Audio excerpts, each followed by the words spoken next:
mi cámara, no sé, algo está sucediendo, pero igual ya vamos a desarrollar el tema del día de hoy en psicología, que es la sensación y la percepción. Luego en filosofía hablaremos de la filosofía medieval y un poco de la filosofía moderna. ¿Ya? Muy bien. Comenzamos entonces nuestro tema de hoy.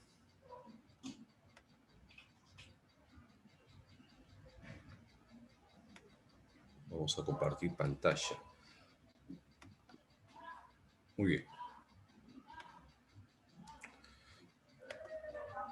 Listo, chicos. Miren, el punto de partida de todo conocimiento son las sensaciones. ¿Ya? Las sensaciones, o sea, todo conocimiento, toda información que tenemos en nuestra mente, primero, pues obviamente, como dice Aristóteles, ha tenido que pasar por los sentidos, ¿no? La palabra sensación viene de la palabra griega aistesis, ¿no? Que significa más o menos sensación, sentidos, y de ahí justamente viene la palabra estética, ¿no? Por eso decimos que la sensación es estesia, ¿no? Psicoestesia, por ejemplo, ¿no? Entonces, su estudio corresponde a la estesiología también, ¿no? La psicoestesia, esta relación que existe entre ciertos estímulos y el efecto sobre lo mental. Nuestros sentidos o nuestros órganos sensoriales están capacitados, se especializan en captar un determinado tipo de estímulo. La sensación entendemos por impresiones, por datos captados de forma aislada por los sentidos. Los sentidos captan información de manera aislada, sin procesar, de manera precategorial, ¿ok? Sin carga semántica. Por ejemplo, digo, ¿no? Es medio larguito, medio redondito, medio ácido, medio rojito, etcétera. O es larguito, medio amarillito, suavecito, ¿ok? Los sentidos o los receptores tienen la propiedad de excitarse, de activarse, de irritarse frente a un estímulo particular. Por ejemplo, la vista se activa frente a la luz. ¿Se dan cuenta? El oído frente a las sustancias sonoras del aire.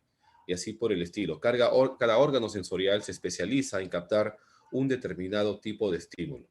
Y esta sensación es un proceso psicofisiológico. O sea, desde la toma de contacto del estímulo por un receptor hasta su llegada al cerebro, donde se hace consciente, todo ese proceso es la sensación. ¿Ok? Entonces, el tipo de sensación también va a depender del tipo de receptor que se active, ¿no? Por ejemplo, Johannes Müller establece esta famosa ley, la ley de las energías específicas, ¿no? Según esta ley, un mismo estímulo puede provocar sensaciones diferentes según el tipo de receptor que se haya activado.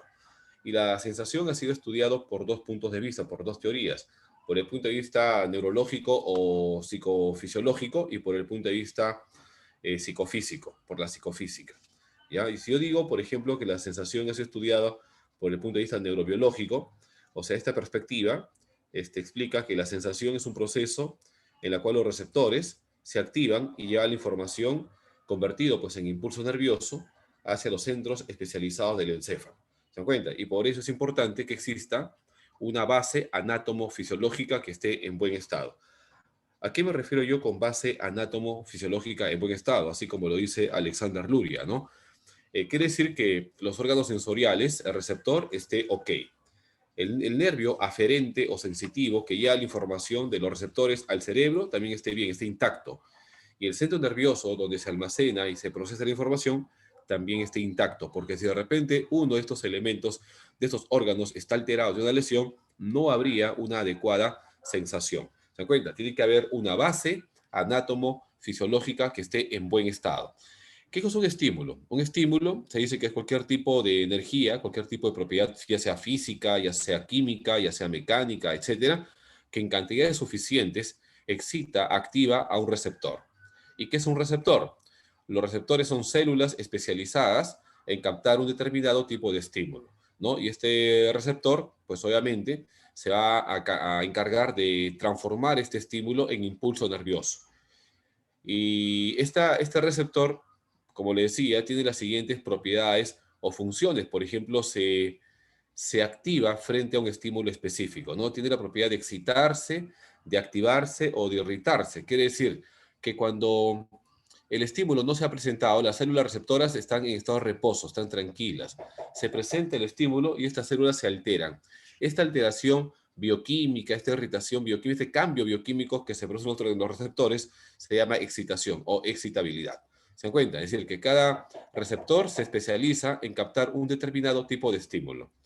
convierten a este estímulo en impulso nervioso. Esa transformación del estímulo se llama transducción. Transducción.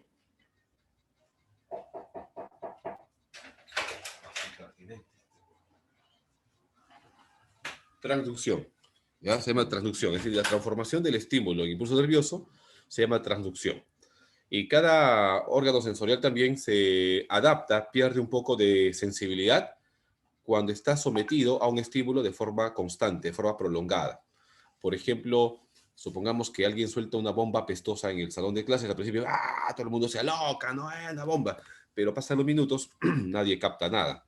¿Por qué? Porque nos hemos adaptado al olor, o de repente estamos 2 horas metidos en clase, las puertas cerradas, la ventana cerrada porque es invierno, hace mucho frío, adentro todos calientitos, todos tibios, nadie siente nada, pero entra alguien de afuera, chicos, por favor, huele a humanidad, el ambiente está muy cargado, abran las ventanas, por favor, ¿se dan cuenta? Eso se llama justamente adaptación sensorial. O de repente el primer chapuzón en la playa, o en la piscina, o en la ducha, con agua fría es insoportable, no el agua te escarapela el cuerpo, pero pasan los minutos y parece que el agua se ha entibiado. ¿Se dan cuenta? No se ha entibiado, sino que nos hemos adaptado a la temperatura. Los sentidos tienen la propiedad de activarse frente a un estímulo particular, convertir este estímulo en impulso nervioso. Por ejemplo, el olor de la colonia no viaja en forma de olor, viaja en forma de impulso nervioso. Un golpe, una cachetada que recibes, no viaja en forma de cachetada, viaja en forma de impulso nervioso. Esa transformación del estímulo en impulso nervioso se llama transducción. Y también decimos que los sentidos pierden la propiedad de captar un estímulo cuando están sometidos a un estímulo de forma constante. Eso se llama adaptación sensorial. Entonces, la sensación es estudiado por la neurología o la psicofisiología, que dice que para que haya sensación tiene que haber una base anátomo fisiológica que esté en buen estado, un órgano receptor que esté bien, un nervio aferente que esté bien, porque el nervio conectado a cada órgano sensorial hay un nervio. Conectado a la retina está el nervio óptico, conectado al oído está el nervio, no, al órgano de corte está el nervio auditivo, y así por el estilo. Y también cada área del cerebro se especializa también en recepcionar y en procesar cada estímulo. Por ejemplo, la información visual llega al lóbulo occipital. La información auditiva llega al lóbulo temporal. La información gustativa al lóbulo parietal. Así por el estilo. ¿Ok? Entonces, vemos que la sensación es eso justamente, el hecho de poder captar estímulos de manera aislada, de manera inconexa, sin elaborar, sin carga semántica, simplemente información no aislada, colores, formas, texturas, todo eso ingresa de forma desordenada a tu mente. De una vez que eso llega a tu mente lo ordena, lo interpreta y le da un significado. Recién ahí la información sensorial se convierte en percepción. Por eso decimos que no puede haber percepción si antes no ha habido sensación. ¿Ok? El punto de partida de toda percepción son los sentidos. Por eso diferenciamos entre mirar y ver. Mirar es una sensación, porque yo puedo dirigir mi mirada a ti y no reconocerte. Ver ojos, ver nariz, ver boca, pero no saber quién es, no saber quién eres. ¿Se dan cuenta? En este caso solamente tengo una sensación. O de repente, oye, huele algo, ¿no? Sensación. No, huele a perfume, huele a lomo saltado. Percepción. La percepción yo reconozco. En la percepción yo discrimino, yo interpreto. En cambio, la sensación simplemente recibo información aislada, ¿no?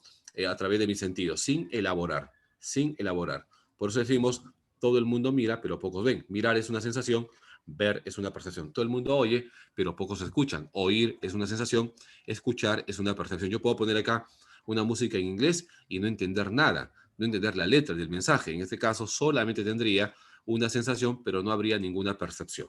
Supongamos que te vas a China, escuchas un rock en chino y no entiendes ni jota.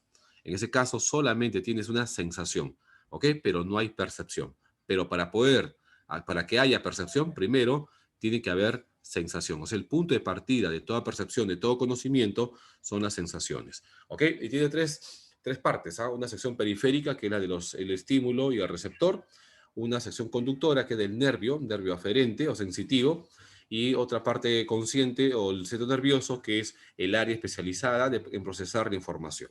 Ok, chicos, ¿me dejo entender? Por favor, hasta ahí, ¿alguna pregunta? ¿Alguna duda hasta ahí? ¿Cómo vamos?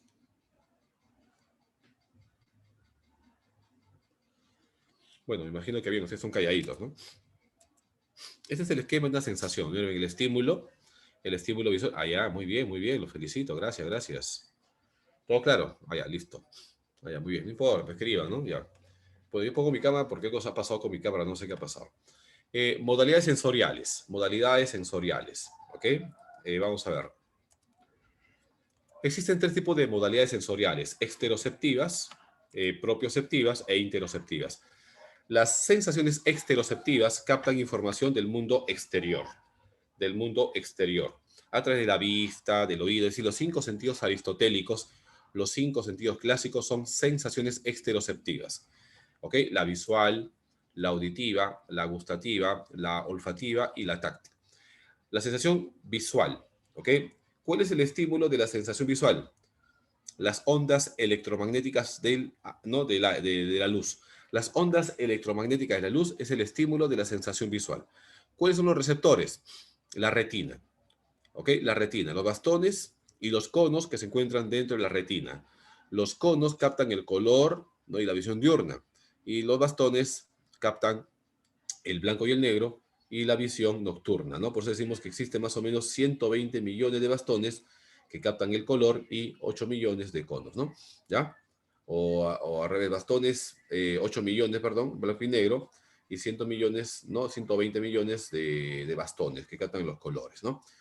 Entonces, miren, nosotros a través de la sensación visual captamos formas, colores, texturas, movimientos, tamaño de los objetos. Su estímulo, la luz. Órgano receptor, la retina. Los bastones y las cones, la retina. El nervio que se encarga de llevar la información de la retina al cerebro es el nervio óptico. Todo produce una sensación de color, de movimiento, de tamaño de los objetos. A la pérdida de la sensación visual se le llama ceguera.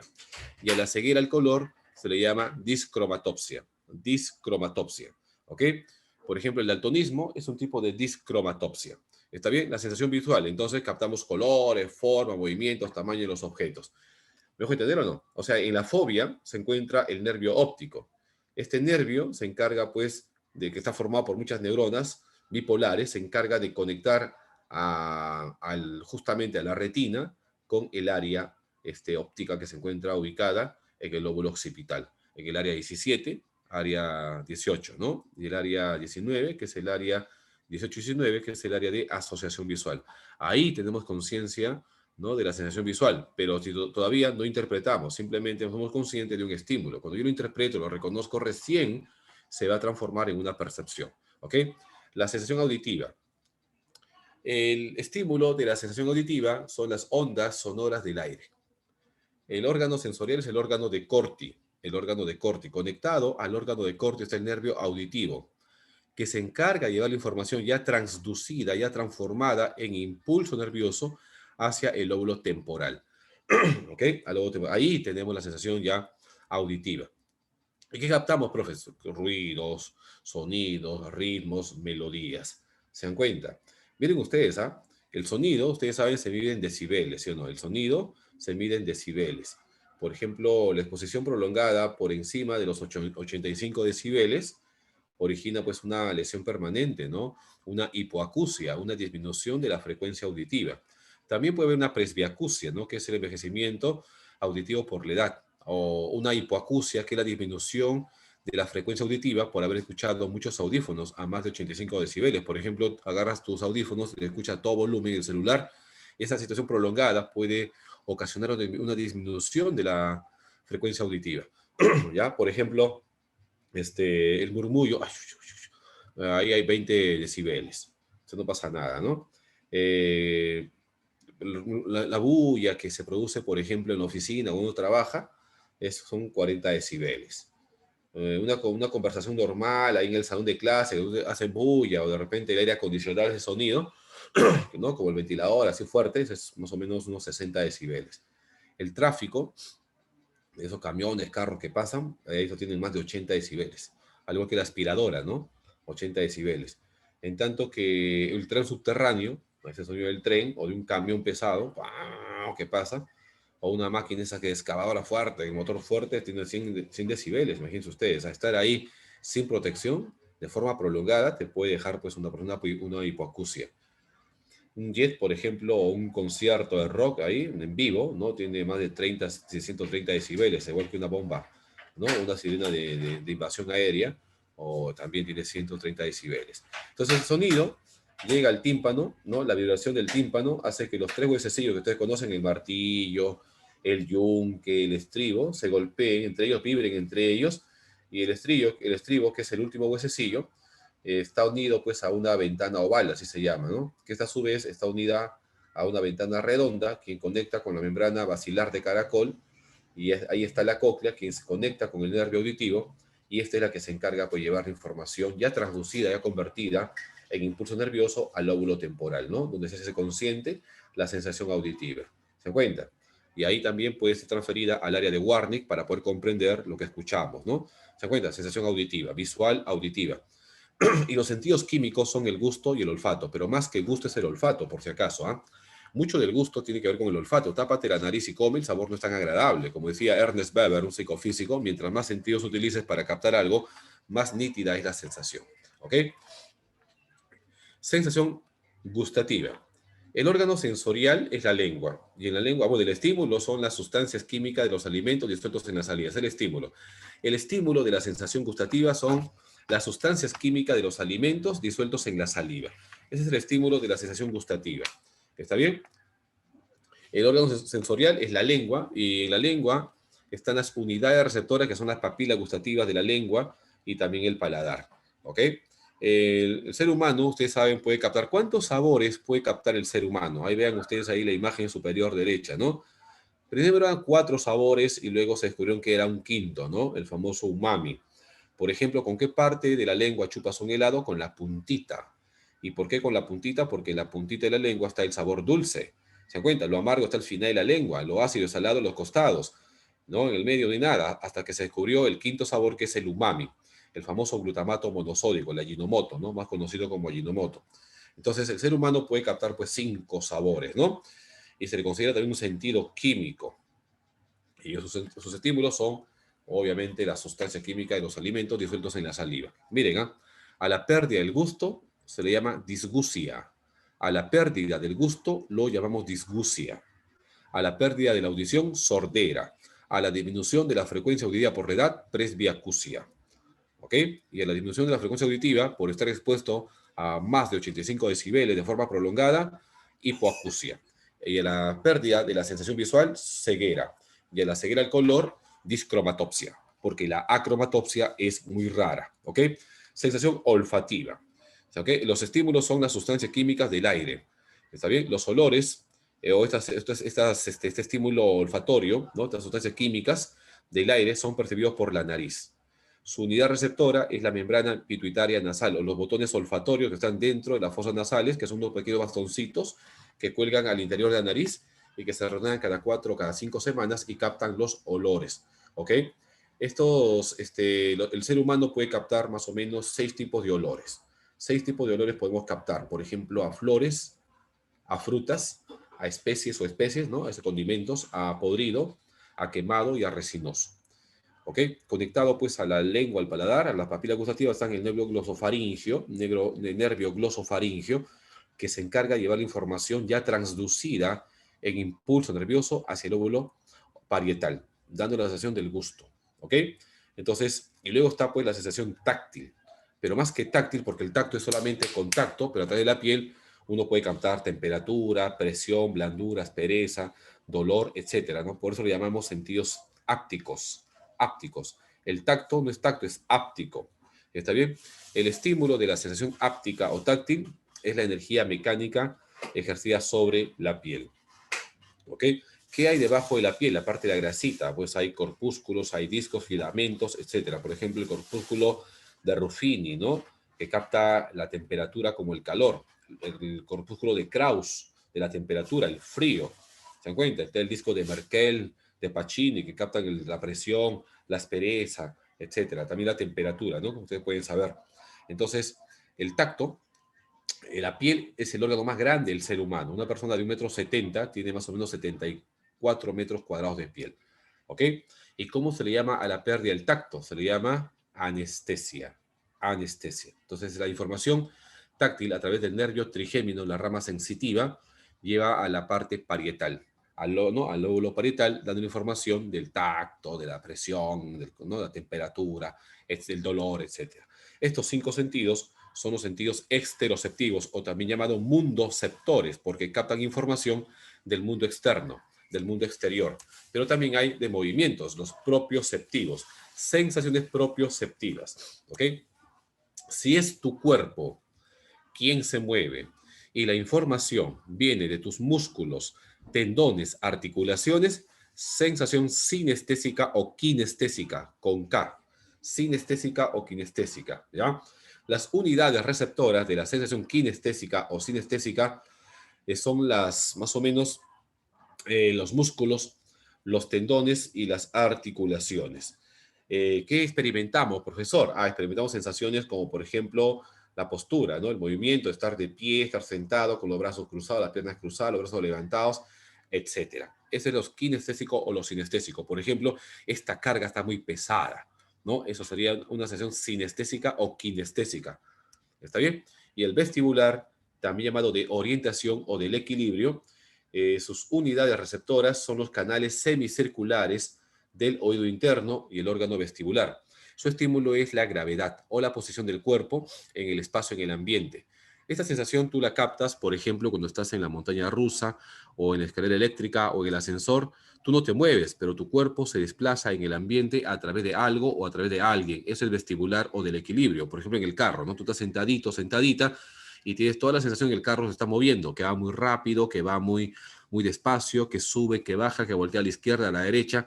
Eso es vestibular, porque tú no te mueves, pero tienes toda la información que tu cuerpo se está desplazando en el ambiente a través de algo, la montaña rusa, en los juegos mecánicos. Tú estás en una posición, pero sabes que tu cuerpo se está moviendo, estás de cabeza, ¿no? Estás girando, etcétera. Eso es vestibular. ¿Ok? Y el órgano responsable de la sensación vestibular o del equilibrio es el órgano vestibular del oído interno. Si tu cuerpo se mueve a través de algo o de alguien, es vestibular o también llamado equilibrio o de orientación. Pero si tú te mueves, la información viene de tus músculos, tendones, articulaciones, se llama sinestésico o kinestésico. No confundas, ¿ya? No confundas. Y lo interoceptivo. Si la información viene de tus órganos internos, de las membranas de tus órganos internos, del corazón, del estómago, los pulmones, etcétera, sentir la sensación, por ejemplo, de hambre, de náuseas, de ir al baño, ¿no? De bostezar, sueño, deseo sexual, eso es justamente senestésico. No confundas entonces lo senestésico con lo sinestésico. Lo sinestésico con C y con I es el movimiento de tu cuerpo, correr, saltar, nadar, bailar. Esa información viene de tus músculos, tendones, articulaciones. En tanto que lo senestésico, ya, es lo visceral. La información viene de la membrana interna de tus órganos internos, del corazón, del estómago, los pulmones, etcétera, ¿no? Respirar, por ejemplo. Hay un senestésico general y hay un senestésico visceral. El senestésico visceral es la información que viene de tus propios órganos particulares. Por ejemplo, que te duele el estómago, o te suena el estómago, o tienes hambre, o no puedes respirar, ¿no? O ir al baño para pensionar o defecar. Eso es justamente senestésico visceral. Pero la sensación de malestar, de bienestar, de sentirte bien, con alegría, optimista, positivo, radiante, con mucha energía, o todo lo contrario, apático, triste, eso es lo senestésico general. Lo senestésico general. ¿Ok? Entonces, conectado a los órganos internos está el nervio neumogástrico y el nervio glosofaringio, que se encarga de llevar la información hacia el lóbulo parietal, dando la sensación de hambre, de sed, de sueño, de cansancio, de fatiga.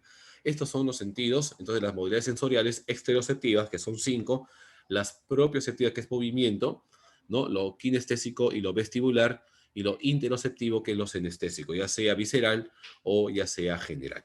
Ok, chicos, ¿alguna consulta, por favor? ¿Alguna pregunta hasta ahí? ¿O seguimos? A ver, los leo.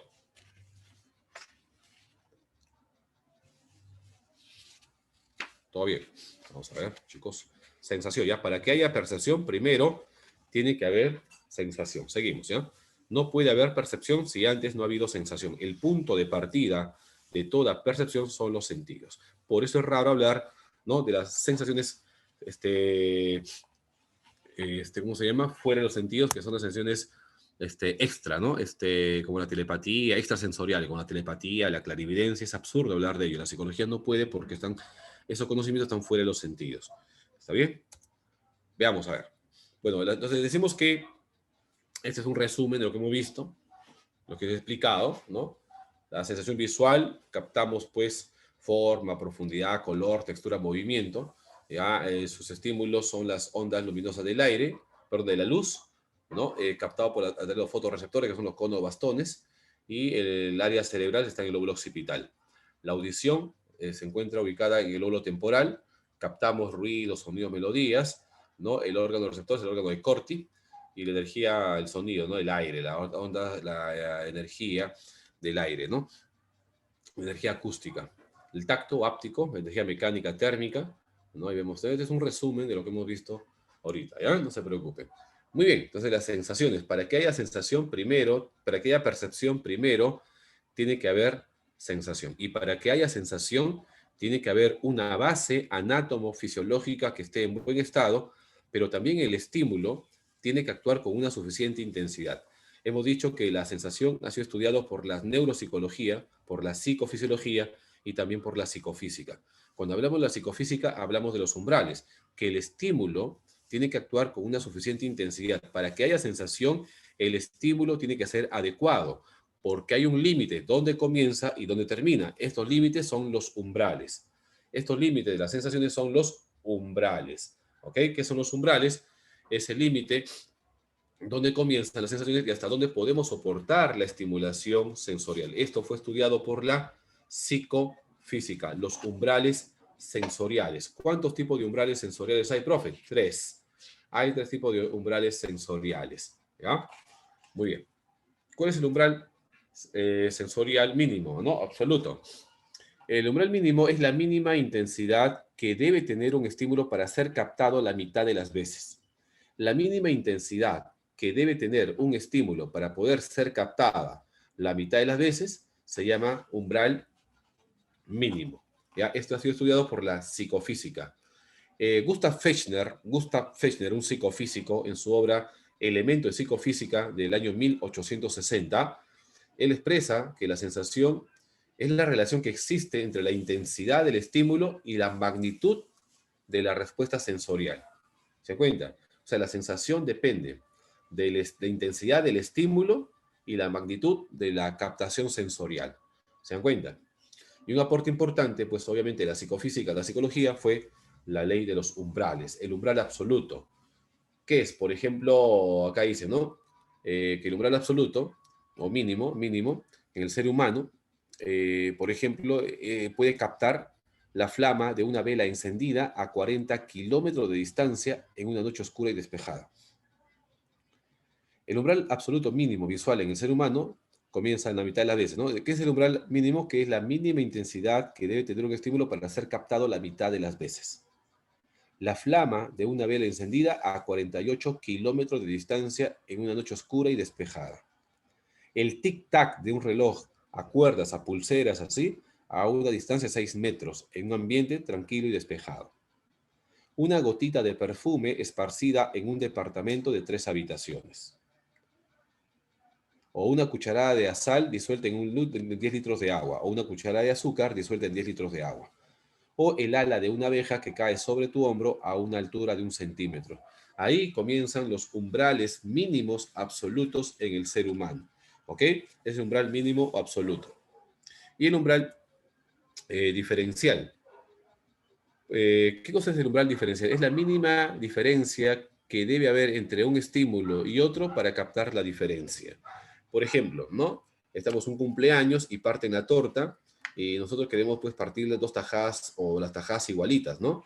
Entonces, ¿cómo podemos saber si esto está más grande que el otro o están iguales? Para eso pues hay obviamente una fórmula todavía formulada por Weber, Ernest Weber. Umbral diferencial, también llamada diferencia apenas perceptible, o sea, DAP, D-A-P, diferencia apenas perceptible, ¿no? O el umbral diferencial. Por ejemplo, si tengo 10 kilos de peso en la mano izquierda y 9 kilos y medio en la mano derecha, ¿sentirá que está más pesado la mano izquierda? No. No, si tengo 10 kilos en la mano izquierda y 9 kilos 800 en la mano derecha, ¿sentiré que está más pesado? Menos todavía. Entonces, ¿cuántos kilos como mínimo tendrá que haber entre una mano y otra para sentir que está más pesado si en la mano derecha tengo 10 kilos? Si en la mano izquierda tengo 11, o tengo 9, 8, tengo 12, 13, sí siento. Pero si tengo 9 y medio, 9, 800, no siento. Tiene que haber una diferencia de 10 sobre 1. 10 sobre 1. Es como, por ejemplo, tengo en un cuarto oscuro 100 velas prendidas y prendo una vela más. ¿Sentirá que está más encendida? No. ¿Cuántas velas como mínimo tendré que encender en mi cuarto para sentir que está más iluminado si ya tengo prendidas 100 velas? 10, más de 10. Si prendo 1 o 2, no voy a sentir. Es como que tengo mi café con 10 cucharadas de azúcar, recontra dulce, de abeto, y le echo una pizquita, una puntita más de azúcar. ¿Sentiré que ahora mi café está más dulce? No. ¿Cuántas cucharadas como mínimo tendré que agregarle a mi café para sentir que está más dulce si ya le agregué 10 cucharadas? Más de uno. Si le echo la mitad o la puntita, no voy a sentir. Esto es el umbral diferencial. ¿Ok? Y luego el umbral máximo o superior, que es lo máximo que uno puede soportar, ¿no? Es la intensidad máxima que el estímulo debe tener para poder soportarlo. Si el estímulo es muy fuerte, que rebasa este umbral superior, no hay sensación. Cuando el estímulo es muy fuerte, que no llega al umbral mínimo, no hay sensación. Y si es muy fuerte, que rebasa al umbral superior, tampoco hay sensación. El estímulo tiene que ser adecuado, ni muy débil, que no llegue al umbral mínimo, ni muy fuerte, que lo rebase. Y cuando el estímulo es muy fuerte, que rebasa al umbral superior, produce un daño orgánico. Por ejemplo, para ver requerimos cierta luz, ¿sí o no? Cierta claridad. Pero si yo agarro un reflector, eso ¿no? que ilumina el Estadio Nacional y te lo pongo directamente en los ojos, ¿podrás ver algo? No, te puedo dejar ciego. Por ejemplo, para oír, el estímulo tiene que ser medio más o menos intenso, ¿no? Pero te vas a un concierto de música y te pones al costado del parlante gigantesco para sentir, para vivir mejor la música, el concierto, etcétera. ¿Sabes? Los cantantes, la música entra por tu oído, ¿no? La gente está coreando y tú estás un sonido ahí, ¿no? En tu oído, y al ratito algo tibio comienza a caerte por el oído. Sangre, te has perforado el tímpano. ¿Se cuenta? Cuando el estímulo es muy débil, que no llega al umbral mínimo, no hay sensación. Y cuando es muy fuerte, que lo rebasa, tampoco hay sensación, pero provoca un daño orgánico. Entonces, el punto de partida de toda percepción son los sentidos, los receptores. Para que haya sensación, tiene que haber una base anátomo-fisiológica en buen estado. Y también el estímulo tiene que actuar de forma adecuada, ni muy débil ni muy fuerte, porque hay un momento donde comenzamos a captar las cosas y hasta donde podemos soportar la presencia del estímulo. Recuerde que las sensaciones captan estímulos de forma aislada, de forma inconexa, de manera precategorial, sin carga semántica, formas, colores, textura de forma desordenada. Por ejemplo, algo huele, sensación, ¿no? Alguien viene, sensación. Pero si yo detecto, interpreto, huele a colonia, huele a la colonia mujer Armani todavía, o al lomo saltado, o estas pisadas, uy, mi mamá viene, esos son justamente percepción, ¿no? Entonces, de la sensación se convierte en percepción. Vamos a ver aquí, percepción. Entonces, la percepción es un proceso descendente, mucho más complejo que la sensación, es netamente psicológico. Y la percepción ha sido estudiado por la escuela gestáltica. Cuando uno percibe, interpreta. Cuando uno percibe, integra, organiza y le da un significado a esa información sensorial. ¿Ok? Como dice William James, una parte de lo que yo percibo viene de las sensaciones y la otra parte viene de mi mente. ¿No? Por eso distinguimos entre mirar y ver, entre oír y escuchar. O sea, se puede mirar a una persona, poner mi ojo, mi vista, dirigir mi mirada a ti y no reconocerte, no saber quién eres. ¿Se dan cuenta? O escuchar una canción en inglés y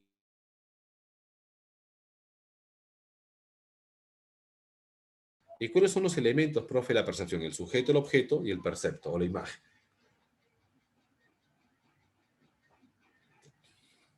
¿Ya? Los elementos de la sensación son el sujeto, el objeto y la imagen o el percepto o la representación. Por ejemplo, vamos a hablar ahí de elementos sensoriales, ¿no? Porque decimos que la percepción depende mucho de los sentidos, de las sensaciones. Ese es llamado elemento sensorial. Son las cualidades sensoriales de los objetos que captamos a través de los sentidos, como el color, la forma, el movimiento, el tamaño, la textura. Pero también, aparte de los elementos sensoriales, hay un elemento ideativo. Hay un elemento ideativo, es decir, que es la interpretación que nosotros le damos al objeto, ¿no? Ah, es un carro, ah, es una lámpara, ah, es una persona, ah, es un árbol, ah, es el timbre, ¿no? Ah, es el olor de la colonia. Es decir, el elemento ideativo es la interpretación del objeto, lo reconocemos. Pero también hay algo que no se capta directamente del objeto, pero sabemos que lo contiene. Estos son los elementos representativos. Estos son los elementos no directamente captados, no directamente percibidos ¿no? Por el sujeto. Por ejemplo, yo sé pues, que una manzana tiene nutrientes, pero no lo percibo, pero sé que lo contiene. Sé que tiene vitaminas, que tiene nutrientes. ¿Se dan cuenta? Pero no lo capto directamente. Eso sería un elemento representativo. ¿Se dan cuenta? Que tiene vitaminas, ¿no? Pero no lo puedo ver, pero sé que lo contiene. Eso sería, pues obviamente, un elemento representativo. De repente, un pedazo de piedra, sé que contiene átomos, no lo veo, pero sé que lo contiene. Esos son los elementos representativos, ¿ok? Y para poder percibir, chicos, básicamente hay dos factores que intervienen, factores externos, lo que está en el objeto, en el estímulo, el tamaño, la intensidad, el color, ¿no? La complejidad del estímulo, la familiaridad, la repetición, son factores externos que influyen en nuestra percepción. ¿Ya? Pero también hay factores internos que influyen, por ejemplo, tus expectativas, tus experiencias, tu motivación, la atención, el interés que tú tienes, tu personalidad. ¿Se dan cuenta? El estilo de aprendizaje, todo eso influye también en la forma como percibimos. O sea que es un proceso complejo que abarca muchas características. La sensación recibe los estímulos y lo lleva al cerebro. Una vez que lleva ahí, lo interpretamos, lo organizamos. Pero obviamente necesitamos algunos estímulos, ¿no? Por ejemplo, necesitamos pues, los sentidos, el elemento sensorial, pero también el elemento ideativo, que es justamente la imagen que yo doy, la representación que hago, la interpretación, y luego los elementos representativos, que no son los objetos que están directamente, pero que sé que lo contienen. Y también hay factores que influyen, tanto externos, que están en el objeto, el tamaño, el color, el movimiento, y factores internos, que están en la persona que percibe, como por ejemplo tus expectativas, tu estilo de personalidad, tu motivación, tu interés, ¿no? Etcétera. Son factores que influyen, ¿ok? Y también hay, pues, obviamente, funciones. Qué hace la percepción? Integra, reúne, organiza los datos sensoriales, las interpreta, le da un significado. Ustedes, por ejemplo, han visto el famoso test de Rorschach, de mancha de tinta, donde la gente ve una serie de cosas. Eso sería, pues, obviamente, algo interpretativo, ¿no? Y también, cuando uno percibe, discrimina, diferencia un objeto de otro, un cuy macho de un cuy hembra, una paloma hembra de una paloma macho. ¿Se dan cuenta? O un libro, una revista. Cuando uno percibe, discrimina, interpreta y organiza la información. Por eso decimos que la percepción es un proceso mediatizado, ¿no? En la que participan otros procesos mentales, como la memoria, como el pensamiento, tus experiencias, expectativas, motivación, tu atención, etc. Es activo, ¿no? Porque construimos, definimos, elaboramos una imagen, un percepto. ¿Se dan cuenta? Y es un elemento, es un proceso, vamos a decir así, inmediato, porque para percibir necesito que el objeto esté frente a mí. Para poder percibir la playa, tengo que estar frente a la playa. Para poder percibir una película, tengo que estar viendo la película, ¿no? Por eso es que es justamente inmediato, diferente al pensamiento que es inmediato, porque para pensar en algo no hace falta que el objeto pensado esté frente a mí. Yo puedo pensar en la playa y la playa no está frente a mí. Puedo pensar en un viaje o en la Estatua de la Libertad y el viaje y la Estatua de la Libertad no están acá. ¿Se dan cuenta? El pensamiento trabaja con representaciones, en tanto que la percepción trabaja directamente con objetos. Entonces, el punto de partida de todo conocimiento son las sensaciones. Y una vez que esa sensación llega a la mente, lo interpretamos, lo organizamos y le damos un significado. Ahí la sensación se convierte en percepción. Estos son los factores que influyen, tanto biológicos como ambientales y personales, ¿no? Que hablaba hace un ratito. La escuela gestáltica, la escuela alemana, la escuela surgida en Berlín, fue la escuela psicológica que se encargó de estudiar el tema de la percepción. ¿Ok? La primera ley de esta escuela es la ley de totalidades. Esta escuela dice que tendemos a percibir totalidades. Cuando uno percibe, lo percibe todo, entero, completo, como una totalidad. A eso se le conoce como la ley de la primacía o la primacía del todo. Tendemos a percibir el todo antes que las partes. Principio de totalidad. ¿Ok? El otro principio es la figura de fondo.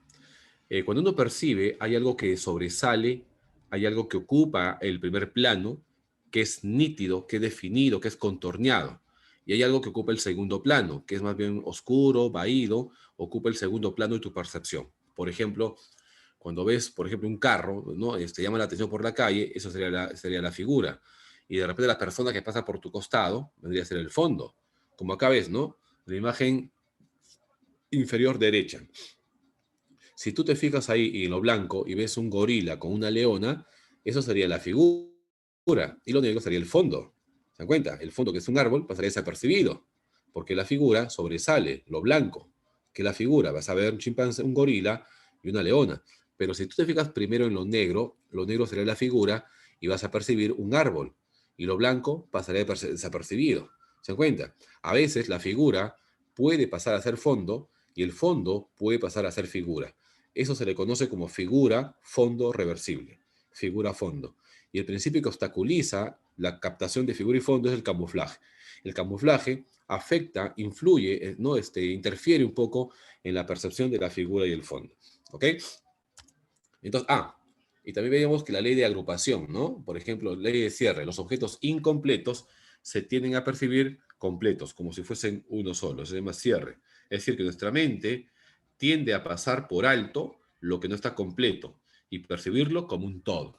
Ustedes ven ahí, por ejemplo, ese triángulo, pueden ver dos triángulos o una estrella, ¿no? ¿Se dan cuenta? Y después vas a ver ya que eso fue un Pac-Man también, pero primero que tendemos a percibir es el todo, un triángulo, una estrella. Es decir, que nuestra mente completa los objetos incompletos para captarlo como un todo. Esa es la ley del cierre. La ley de la continuidad, ¿no? La ley de la continuidad. Los objetos que siguen un determinado patrón de dirección se ven como, ¿no? como que están dirigidos a ese lugar.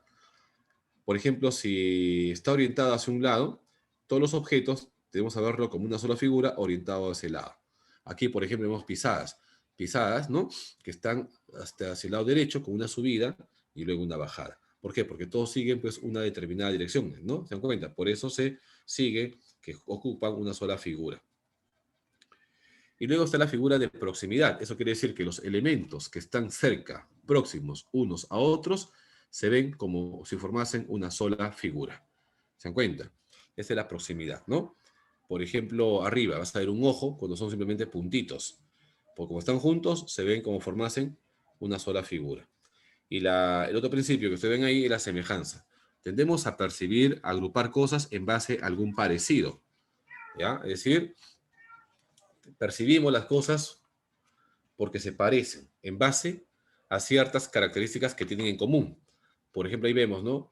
Una fila, una columna de círculos azules, ¿no? Otra de cuadrados amarillos, de triángulos rojos, así los agrupamos porque se parecen. Eso se llama justamente la ley de semejanza. Tendemos a percibir las cosas por algún parecido.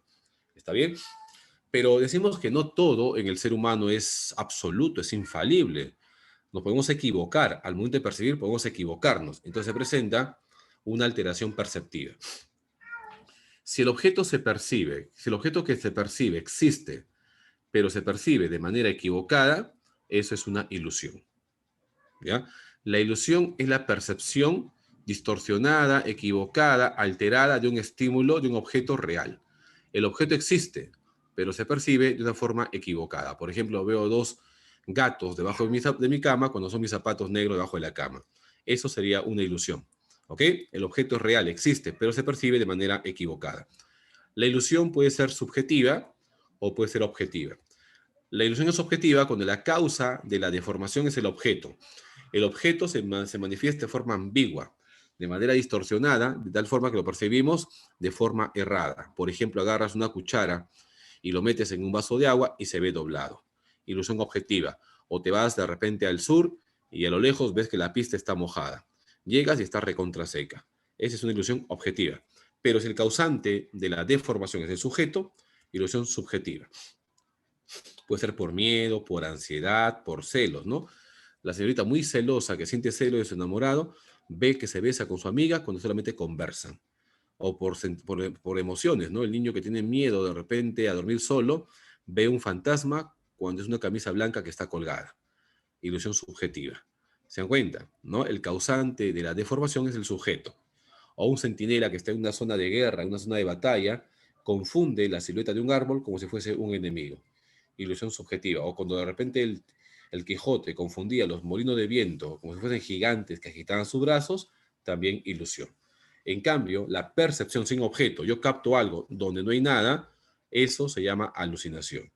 Y toda alucinación es un signo patognomónico de una enfermedad mental. ¿Ok?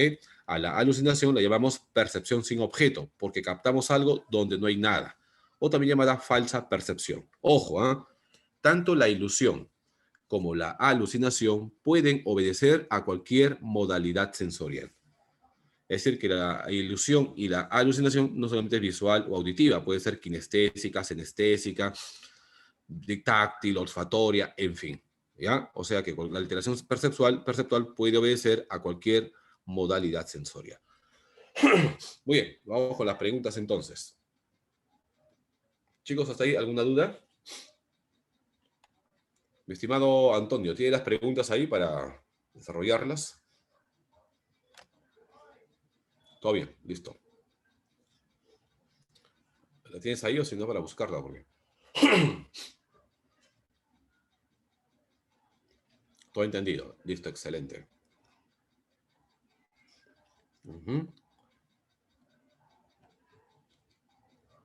Si tienes, Antonio, mándala por acá, por el Zoom, para desarrollar las preguntas. O si no, tendría que buscarlo, ¿no? A ver, vamos a ver.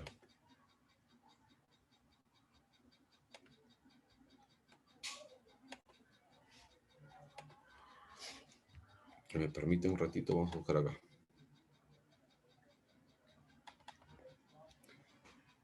Ajá.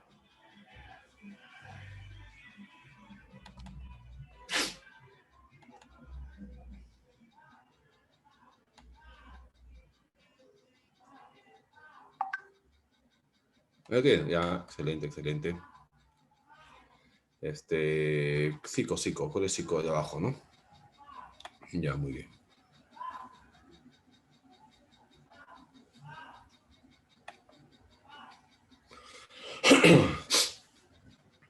Ahí está, creo.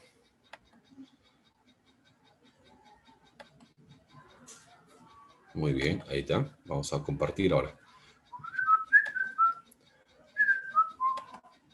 Tururú. ¿Esto ser o no ser? Este es. Muy bien. Hay chicos que dicen. No lo leo, se fue.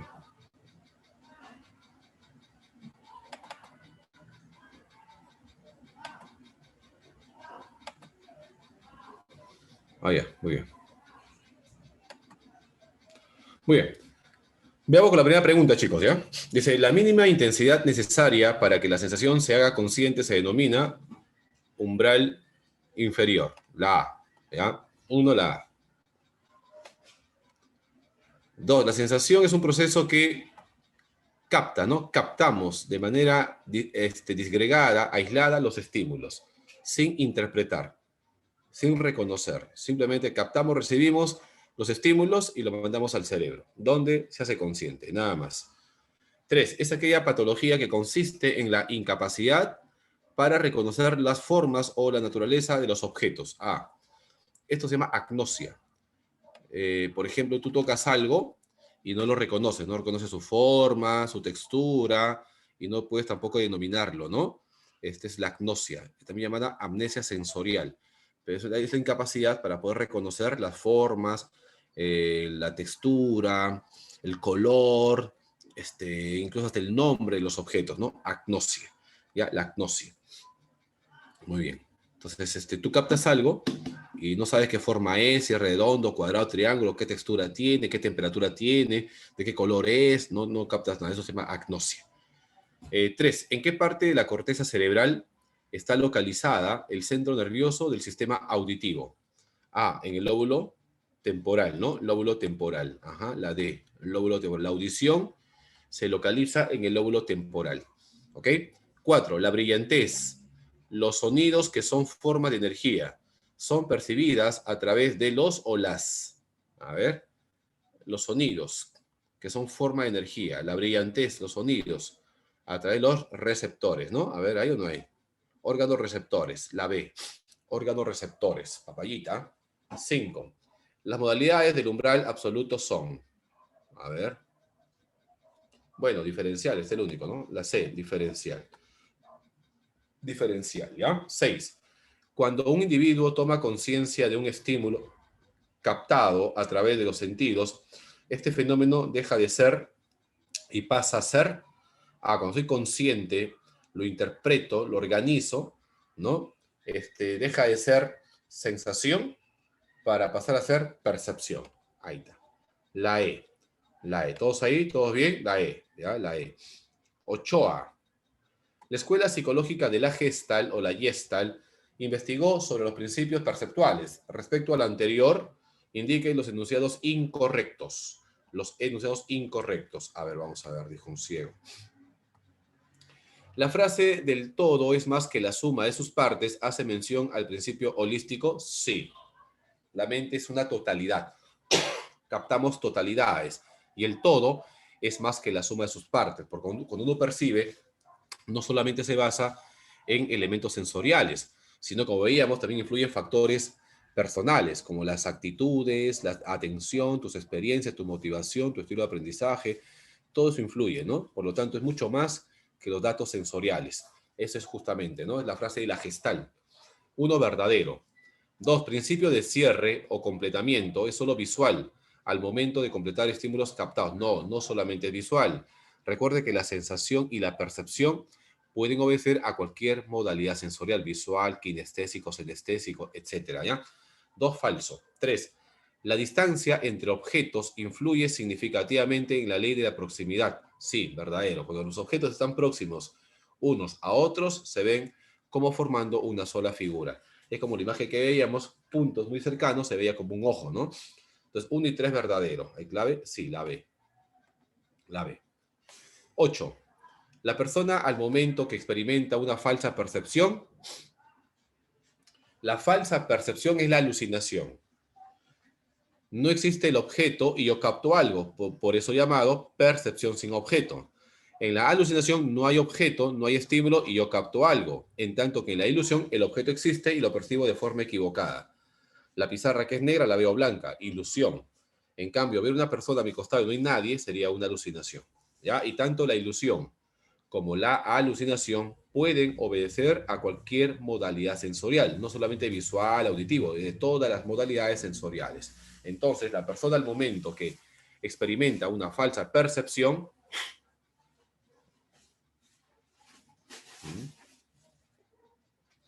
percibe, ¿no?, un estímulo inexistente, la D. La D.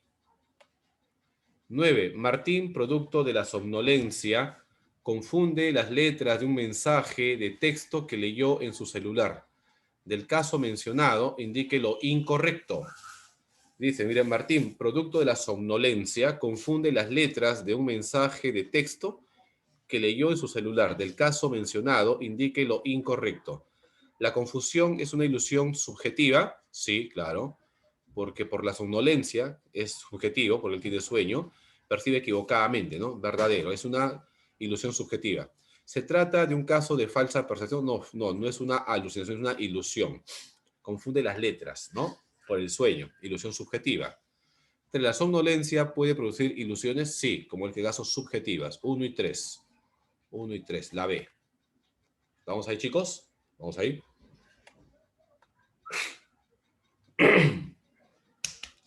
Y la 10. Esther ingresa a una tienda por departamentos y percibe como trabajadores municipales a un grupo de personas solo por fijarse en su vestimenta azul. En el enunciado anterior se evidencia el principio perceptual denominado... Uy, no te lo doy más. Semejanza será, pues, ¿no? Ley de semejanza. La A y la B no están, semejanza, ¿ya? Aunque no está la A y la B, sí están las claves, ¿no? La C. Bien, chicos, así violentos para poder hacer filosofía y no nos falte tiempo también, ¿no? ¿Alguna duda, por favor, hasta ahí? ¿Alguna consulta, chicos? Con confianza, ya saben ustedes. No, perdón, mi cámara, algo ha faltado a mi cámara, no sé. Algo está fallando ahí. Está activo, pero no sale mi imagen. Medio raro, ¿no? Me tiene miedo, ¿no? Muy bien, No hay preguntas, todo claro. ¿Están ahí? Adrián, presente.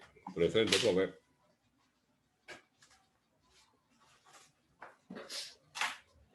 Todo ok. Todo bien, imagino.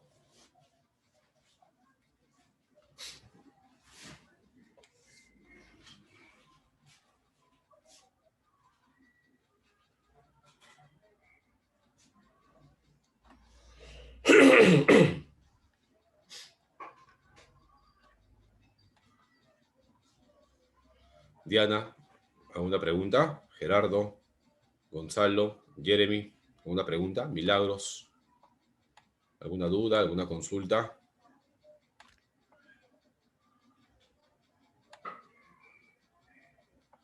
¿Todo bien? Y la última que no leo quién es.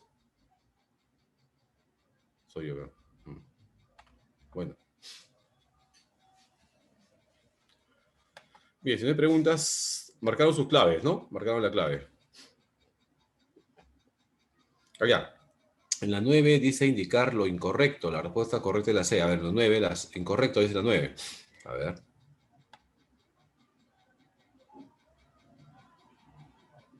Ah, lo incorrecto, ¿verdad? Tenía razón. Sí, sí, lo incorrecto. ¿Cuál sería lo incorrecto? Entonces la 2, ¿no? Solo 2. La C. Ah, ya, muy bien, muy bien, muy bien. Excelente. Claro, tiene razón mi amigo, porque dice lo incorrecto, ¿no? No dice lo correcto. Claro, muy bien. Excelente, gracias, gracias. Suele pasar. Sí, lo incorrecto, ¿ya? Lo incorrecto sería antes de la B. Muy bien. Así es, sí, sí, sí. Dariana tiene razón, sí, sí, la C, porque ese es lo incorrecto, ¿no? Muy bien, muy bien. La C entonces. Muy bien, excelente. Bien. Vamos entonces a desarrollar el curso.